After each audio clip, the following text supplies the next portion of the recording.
बातमी नांदेडमधून आहे. नांदेडच्या राष्ट्रवादीच्या माजी विरोधी पक्षनेत्याचं अपहरण झालंय. प्रताप पाटील चिखलीकर यांच्या सांगण्यावरून हे आरोप झालेत.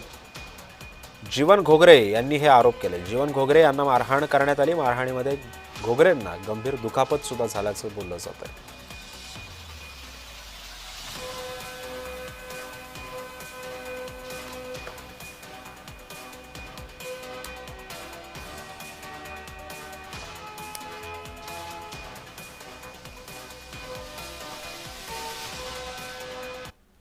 मागील 1 वर्षापासून प्रताप चिखलीकर, मोहन हंबर्डे यांच्याकडून माझं 2 करोड रुपये येणं होतं. मी वारंवार विनंती केली, ते मला त्रास देत होते, मानसिक आणि राजकीय सुद्धा. 1 वर्षापासून राजकीय त्रास द्यायला सुरू केलं.